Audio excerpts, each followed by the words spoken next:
దొరల కుటుంబంలో పొగరుగా మాట్లాడి పొగరు ప్రదర్శన చేస్తున్నటువంటి కేటీఆర్ కి నేను సవాల్ ఇస్తున్నా.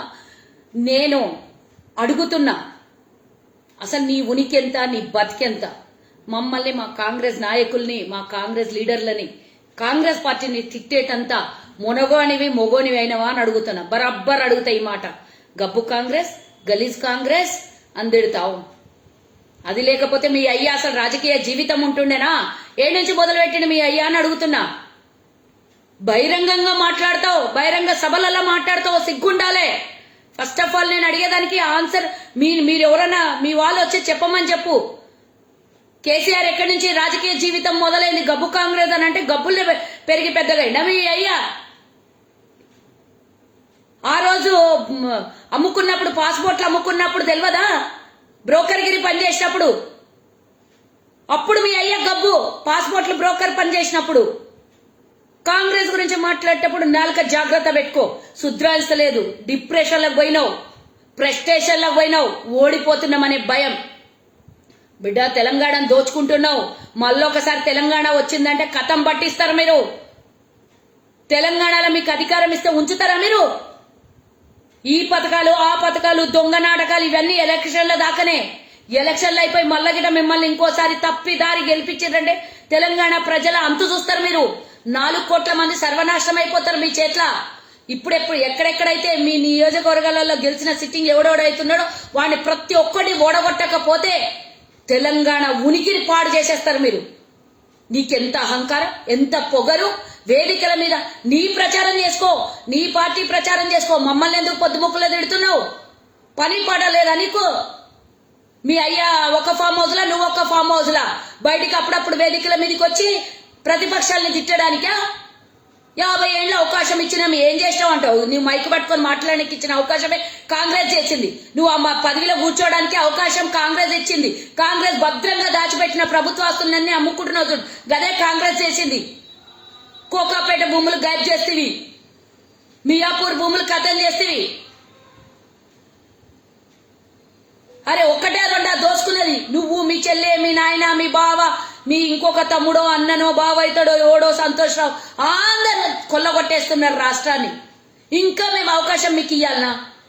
ఈరోజు కాంగ్రెస్ గెలుస్తుందని సర్వేలలో వస్తే ఆ సర్వేలు చూసుకొని, రోజుకో సర్వే చూసుకొని ఇట్లాంటి డిప్రెషన్లకు వెళ్ళిపోతున్నారు. మీరు అన్ని ఉచ్చ నీచ నాటకాలు చేసినా కూడా ఇక తెలంగాణలో గెలిచే పరిస్థితి లేదు. ఒకవేళ తెలంగాణ 4 కోట్ల ప్రజలకు నేను దండం పెట్టి చెప్తున్నా, ఈ పొగరబోతు అహంకారులకి, ఈ గడిల నియంత్రణలకు గనక మళ్ళొకసారి అవకాశం ఇస్తే నిజంగా చెప్తున్నా ఈ గుండెల మీద ఎవ్వరన్నా చెయ్యేసుకొని మీరు ఆత్మ పరిశీలన చేసుకోండి. ఇప్పటి వరకు మనం మోసపోయింది ఎంత, ఇప్పటి వరకు మనకు అన్యాయం చేసింది ఎంత, తెలంగాణ దోపిడి ఎంత. ఒక్కొక్కళ్ళు ఈరోజు 4 కోట్ల మంది ఆలోచించాల్సినటువంటి సమయం దగ్గర పడ్డది. ఇట్లాంటి దుర్మార్గులకు గెలిపిస్తే మళ్ళీ ఇవన్నీ ఇప్పుడు ఎలక్షన్ల వరకు మభ్యపెట్టి మోసం చేస్తారు. మళ్ళీ దానికి అవకాశం ఇస్తే వచ్చిన 2 నెలల్లో అన్ని పథకాలు తీసేస్తారు.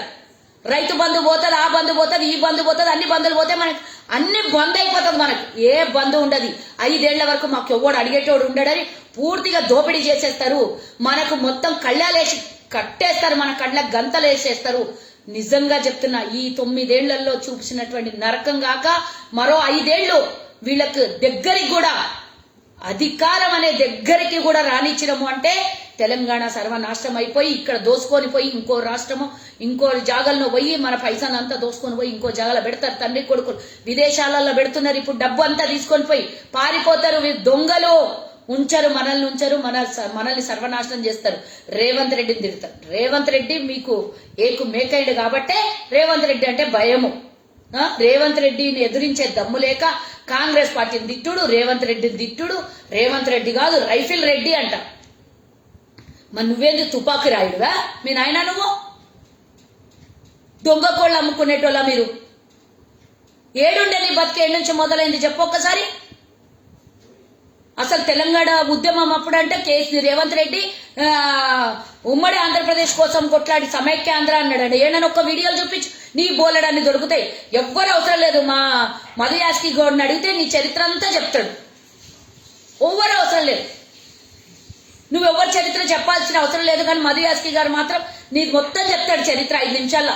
మొత్తం నీ బట్టలు ఇప్పి బయట వేస్తాడు నీ కథ ఏందో. నువ్వు ఆడ మైకులు పట్టుకొని స్టేజ్ల మీద మాట్లాడి ముంగల పైసలు ఇచ్చిన వాళ్ళని అందరినీ కూసబెట్టుకొని జై కొట్టించుకొని మమ్మల్ని తిట్టే పనులు పెడతావా నువ్వు? వాళ్ళు పైసలు ఇచ్చి మందు దాకి బిర్యానీ పొట్లాలు తిన్నదాకానే నీ ముచ్చట, బయటికి పోయినాక నీ తూ అని ఊస్తున్నారు అందరడ నిన్ను మీ అయ్యని.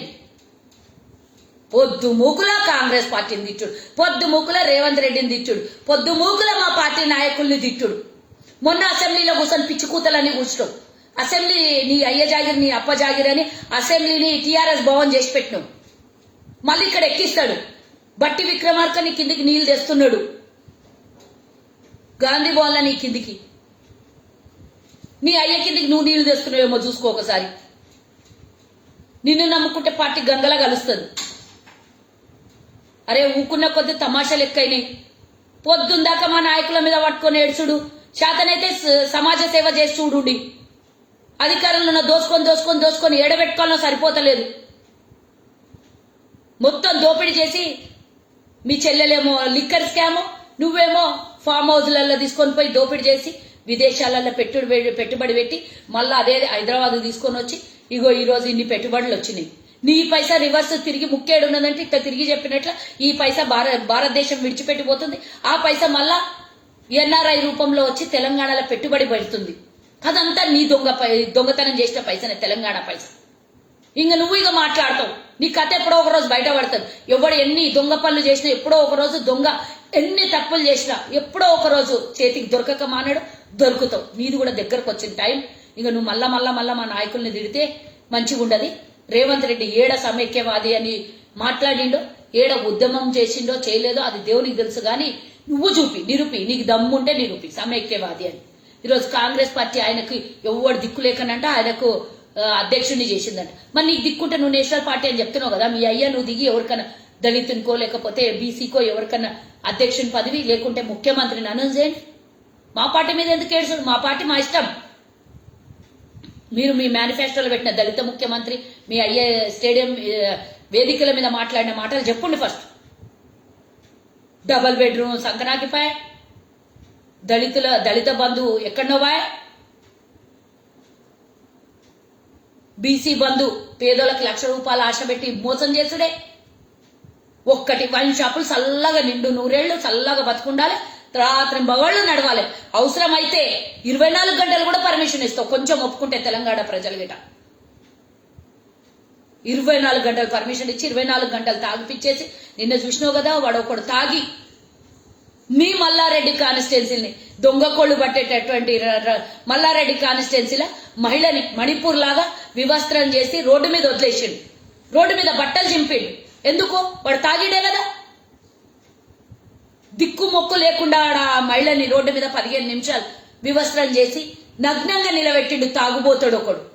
ఈ తాగుబోతంతా పనులన్నీ ఎప్పటి నుంచి మొదలైన తెలంగాణ ఇంత దరిద్రంగా? డ్రగ్స్ మీలోలే, తాగుబోతులు మీలోలే, వీధి లేదు, బడి లేదు, గుడి లేదు, అన్ని గల్లీలలో బెల్ట్ షాపులు, అన్ని గల్లీలలో వైన్ షాపులు, అన్ని గల్లీలలో బార్ షాపులు. నయం ఇంకా ఇంటికి ఒక్కరికి డోర్ డెలివరీ ఇస్తారు. రేపు జొమాటోలోనో స్విగ్గీలో బుక్ చేసుకుంటే ఇంటికి కూడా వస్తుంది రేపు పొద్దున. ఈ పైసలతో బతికిపిస్తున్నారు తెలంగాణ ప్రజలకి. తెలంగాణ ఆస్తులన్నీ అమ్మేసుకొని తాగుబోతులు కట్టిన పైసలతో మమ్మల్ని నడుపుతున్నారు. మిమ్మల్ని ఇంకేమనాలో నాకు అర్థమవుతుంది.